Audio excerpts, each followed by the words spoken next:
और 18वां अध्याय। भगवान वामन का प्रादुर्भाव और बलि के यज्ञ में गमन।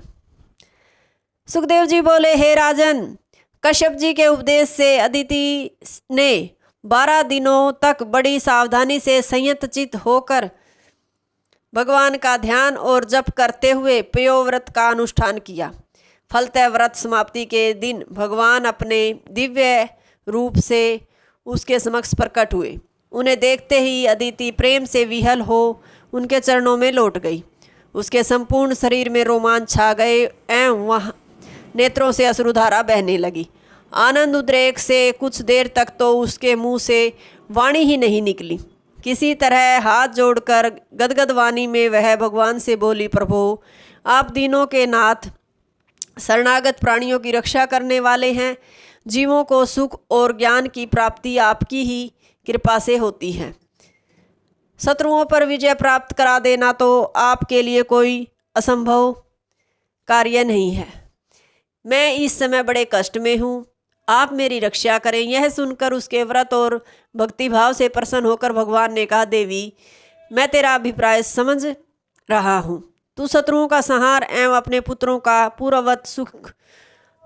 को पूर्ववत सुखी देखना चाहती है। हे देवी, इस समय तुम्हारे शत्रुओं को परास्त करना कठिन है, क्योंकि देव के अनुकूल होने के कारण ब्राह्मण उनकी रक्षा कर रहे हैं।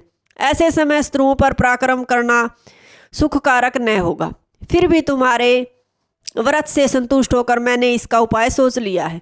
तू चिंता न कर, मैं पुत्र रूप से उत्पन्न होकर तेरे पुत्रों की रक्षा करूँगा। तू अपने पति में मेरी भावना रखकर उनकी सेवा आरंभ कर दे और किसी के पूछने पर भी यह बात प्रकट न करना।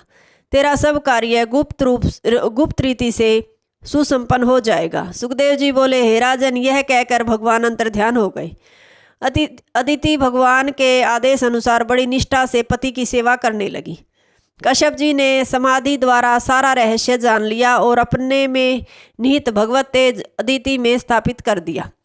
समय आने पर भगवान वामन भाद्र शुक्ल द्वादशी के दिन मध्याह्न काल अभिजीत मुहूर्त में प्रकट हुए। उनका दिव्य विग्रह अनुपम सौंदर्य से परिपूर्ण था। उनका जन्म होते ही स्थावर जंगम सभी जीव प्रसन्न हो उठे। आकाश में नगाड़े बजने लगे, गंधर्व गान करने लगे, अप्सराएं नाचने लगी और ब्रह्मा आदि देवता स्तुति पूर्वक पुष्प वृष्टि करने लगे।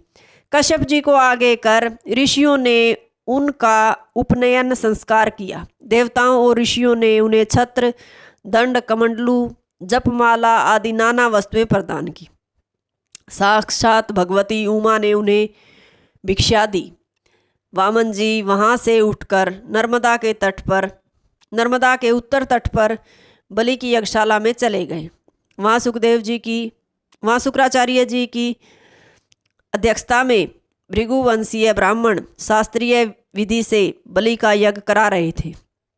जिस समय वामन जी यज्ञ मंडप में प्रविष्ट हुए, उनके तेज से सबकी कांति फीकी पड़ गई और सभी ने उठकर उनका स्वागत सत्कार किया।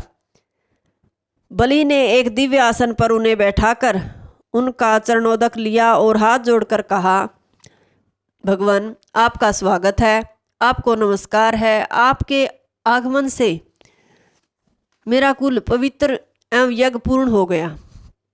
आपके चरणों से यह यज्ञ भूमि भी पवित्र हो गई। हे वटो, आप हाथी, घोड़ा, सोना, चांदी, धन, धान्य, ग्राम आदि जो भी वस्तु चाहे मुझसे ग्रहण करें। यदि चाहें तो मैं आपको ब्राह्मण की कन्या भी दे सकता हूँ। आप निसंकोच जो इच्छा हो मांग लें। अष्टम स्कंद का 17वां 18वां अध्याय समाप्त। हरिओम तत्सत।